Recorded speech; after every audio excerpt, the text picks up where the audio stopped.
Hello friends, good morning, শুভ সকাল সবাইকে। কেমন আছো সবাই? আমি ভালোই আছি। দেখো, গুড মর্নিং বললাম বটে, কিন্তু মর্নিংটা মোটেই গুড নয়। আমার অবস্থা থেকে বুঝতেই পারছো, তখন হয়তো 9টা সাড়ে 9টা এরকম বাজে। তো আমার পরিস্থিতি দেখতে পাচ্ছ কীরকম হয়ে গেছে ঘেমে। এই ভিডিওটা আজ থেকে বেশ অনেক দিন আগেরই, যেহেতু ভিডিও মাঝে গ্যাপ পড়ে যায় তো থেকে যায় আর কি। যাই হোক, মাঝে তো কয়েকদিন বেশ ঠান্ডা ঠান্ডা ওয়েদার গেল, যদিও আজকাল আবার একটু গরম পড়ছে। তো যাই হোক, ঘরের কাজকর্ম করতে করতে ওরকমই আর কি ঘেমে গেছিলাম। তারপরে দেখো, যেটা কাজ সেটা তো করতেই হবে। সকালের টিফিনের রুটি রোজই করি আর কি।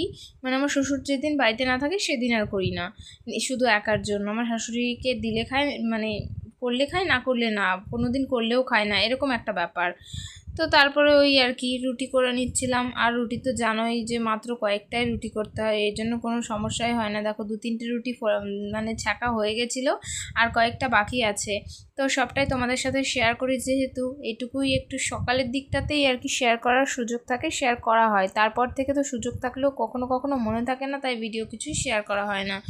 তো আর রুটির সাথে তো তরকারি কিছুই করি না এখন। আমের সময় আম কলা এসব দিয়েই চলে যাচ্ছে। তো আর অন্য সময় মিষ্টি থাকলে মিষ্টি, গুড় দিয়ে এসব দিয়েই চলে যায়। আগে তো চা দিয়ে খেতাম, এখন তো আমার চা খাওয়া বারণ। দেখো, এটা একটা ছোট্ট রুটি, এই রুটিটা দেখো কি সুন্দর বলের মতো করে ফুলে যাবে। তো সেটাই দেখানোর জন্য আর কি আবার নতুন করে আমি ক্যামেরা ওপেন করেছিলাম। এটা আমার মনে আছে অনেক দিনের হলেও। তো যাই হোক, তারপরে খাওয়া দাওয়া করে নিয়েছিলাম। আর খেতে বসার পরেও আমার মনে ছিল না, দেখো খাওয়া প্রায় শেষের পথে দই দিয়ে, কলা দিয়ে আর এক টুকরো আম দিয়ে চটকে মেখে খেয়েছিলাম।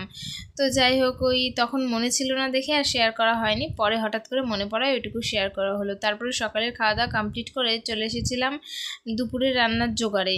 তো আজকে কিন্তু বৃহস্পতিবার, নিরামিষ। তো তাই দেখো, মুগ ডালটা আমি না মেপে দিই, মানে এই কৌটোটার মধ্যে মেপে দিই, তাহলে আমার আন্দাজটা ঠিক হয়। কারণ দুবেলা খাওয়া সবাই খাবো, তো সেই কারণে একটু বেশি পরিমাণেই দিই মুগ ডালটা। আর এখানে তো এমনি ডালই ঘন ঘন হয়, তো মুগ ডাল তো আরও বেশি ঘন হয়। তো যাই হোক, মুগ ডালটা ভাজবো, ভাজা হয়েও গেছিলো। তারপর দেখো, বাজার থেকে আজকে অনেক কিছু মুদি বাজার আনা হয়েছে, তার মধ্যে চিড়েটাও ছিল।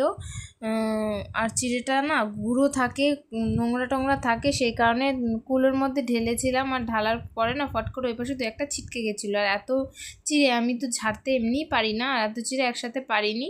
যাই হোক, ওপর থেকে তুলে নিয়েছিলাম, তারপরে নিচে গুঁড়ো ফেলেও দিয়েছি। তারপরে দেখো, আমার কত কিছু মানে কাজ কমপ্লিট হয়ে গেছে। সেদিন হয়েছিল ডাল, পুঁই শাক আর সব রকম সবজি দিয়ে একটা পাঁচমিশালি সবজি, আর আলু পটলের তরকারি।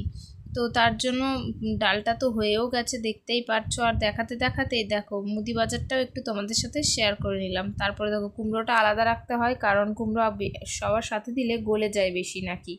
তো তাই আর কি ঝিঙে, পটল, বেগুন, কুমড়ো, আলু সব কিছু দিয়েই আর কি পুঁই শাকটা হয়েছিল। আর দুপুরে হঠাৎ করেই আমার মেসো ফোন করে বলল যে ওরা এইখানেই কোথাও একটা কাজের জন্য এসেছে, একটা মামা আর মেসো। তো ওনারা এসেছিলো, ওনাদের আর শেয়ার করা হয়নি, ওনারাই এই মিষ্টিগুলো এনেছিল। তো দুপুরবেলা যেহেতু আর কেউই বাজারে টাজারে যায়নি, ওনাদের জিনিসই ওনাদেরকে খাইয়ে দিয়েছি। তারপরে দেখো, সন্ধ্যাবেলায় আবার একটু ওই আঙুলের প্রবলেমের জন্য একটু হোমিওপ্যাথি ডাক্তারের কাছে গেছিলাম বিশ্বরপাড়াতে আমার শাশুড়ি মার সাথে। তারপরে সেখান থেকে ফিরে চলে আসার পরে গেছিলাম তো একটু ডাক্তারের কাছে এই আঙুলের জন্য। কী আর বলবো, আঙুলের যা পরিস্থিতি কয়েক মাস ধরে। তো হোমিওপ্যাথি ডাক্তারের কাছে গেছিলাম আমার শাশুড়ির সাথে।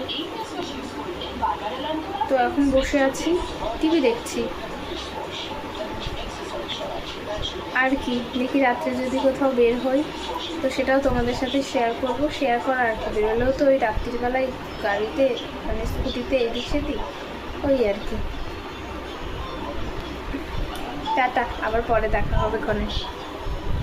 সেখান থেকে ফিরে আসার পরে একটু বসেছিলাম। যাই হোক, কাজ মানে যেটুকু করার কমপ্লিট করে তারপর আবার বরের সাথে একটু বেরিয়েছিলাম। বেরোনো মানে কি, স্কুটিতে করে একটু এই পাশ ওই পাশ ঘুরে চলে আসি। তো আজকের মতো ভিডিওটা এই পর্যন্তই। গুড নাইট সবাইকে, সবাই ভালো থেকো, সুস্থ থেকো, টাটা।